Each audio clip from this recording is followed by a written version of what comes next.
ఈ రోహింగ్యాలని తరిమి కొట్టేటటువంటి ఏదైతే లక్ష్యం ఉందో ఇప్పుడు రేవంత్ రెడ్డి ప్రభుత్వం ఇస్తున్నటువంటి సన్న బియ్యం దగ్గర నుంచి ఓటర్ ఐడి దగ్గర నుంచి లవ్ జిహాద్ పేరుతో మన హిందూ ఆడబిడ్డల్ని కూడా ఎవరో బయట నుంచి వచ్చి ఎక్కడ పెత్తనం చలాయిస్తామంటే నమస్తే, నేను మీ నాగేష్. ధర్మ రక్షణ సభ దేశ రక్షణ సభగా కూడా చెప్పుకోవచ్చు. ఎవరైతే రోహింగ్యాలు చొరబాటుదారుల్ని తరిమి కొట్టడమే లక్ష్యంగా ఇక్కడ హిందువులంతా కూడా తరలి రావాలి అని చెప్పేసి ఇక్కడ బాలాపూర్ లో పెద్ద ఎత్తున ఏర్పాట్లు అయితే చేయడం జరుగుతూ ఉంది. ప్రతి ఒక్కటి కూడా అంటే పార్కింగ్ నుంచి ప్రతి ఒక్కటి అయితే ఏర్పాటు చేస్తా ఉన్నారు. మరి ఈ ధర్మ రక్షణ సభ విజయవంతం చేసిన తర్వాత కూడా ఈ రోహింగ్యాలని తరిమి కొట్టేటటువంటి ఏదైతే లక్ష్యం ఉందో మరి ఈ సభ దాని మీద ఎంతవరకు ప్రభావం చూపిస్తుంది అనేది కూడా ఒక ముఖ్యాంశంగా అయితే మారింది.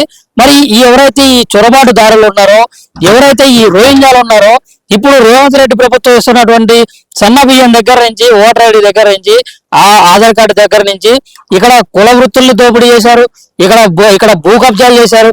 ప్రతి ఒక్కటి కూడా అంటే అన్ని రకాల వ్యాపారాల్లో అన్ని రకాల అంటే యువతని ఇబ్బంది పెట్టడంలో లవ్ జిహాద్ పేరుతో మన హిందూ ఆడబిడ్డల్ని కూడా వాళ్ళని మోసం చేసి వాళ్ళని అంటే వాళ్ళ ఆచూకీ కూడా లేకుండా చేసినటువంటి సందర్భాలు ఇలాంటి ఎన్నో మనకు బయటకు వస్తా ఉన్నాయి.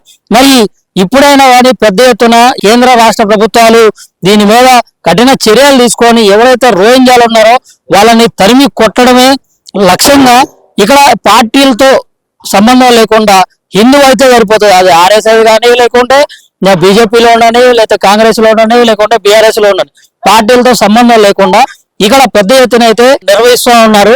మరి దానికి సంబంధించి పార్కింగ్ కానీ లైట్స్ కానీ ఇవన్నీ కూడా ఏర్పాటు చేశారు. రేపు మధ్యాహ్నం 2 గంటల నుంచి అయితే ఇది ధర్మ రక్షణ సభ అయితే ఇక్కడ ప్రారంభం అయితే అవుతా ఉంది. మరి దీనికి పెద్ద ఎత్తున హిందువులు అందరూ కూడా తరలి రావాలని చెప్పేసి అయితే ఇక్కడ మళ్ళీ ప్రిపరేషన్ ముందే ఒక ప్రిపరేషన్ కూడా ఒక మీటింగ్ అయితే ఏర్పాటు చేయడం జరిగింది. మన ధర్మం మనం కాపాడుకోవాలి, మన దేశాన్ని మనమే రక్షించుకోవాలి. ఎవరో బయట నుంచి వచ్చి ఎక్కడ పెత్తనం చలాయిస్తామంటే ఇక్కడ నడవదు. ఇట్లా మనం చెయ్యాలి అంటే అది ఖచ్చితంగా ప్రతి ఒక్క హిందూ బాధ్యత కాబట్టి మరి ఈ హిందువుల ఐక్యత ఎంతవరకు ఉంది అనేది ఇప్పుడు రేపు జరిగే ఈ సభలో అయితే పూర్తిగా అర్థమవుతుంది అన్నట్లు కూడా చెప్తా ఉన్నారు. ముఖ్యంగా చూసుకున్నట్లయితే ఈ బాలాపూర్ ని ఈ ప్రాంతాన్ని ఎందుకు ఎంచుకున్నారంటే ఇక్కడ పరిసర ప్రాంతాల్లో చొరబాటుదారులు చాలా ఎక్కువగా ఉన్నట్లయితే చెప్తా ఉన్నారు.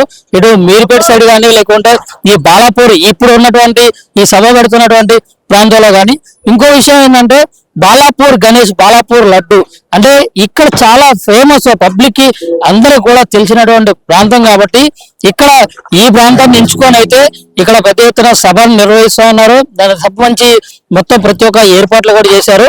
సో మరి ఈ సభని విజయవంతం చేయాల్సిందిగా ప్రతి ఒక్క హిందువుని కూడా సిగ్నేచర్ స్టూడియోస్ తరఫున కోరుకుంటున్నాం.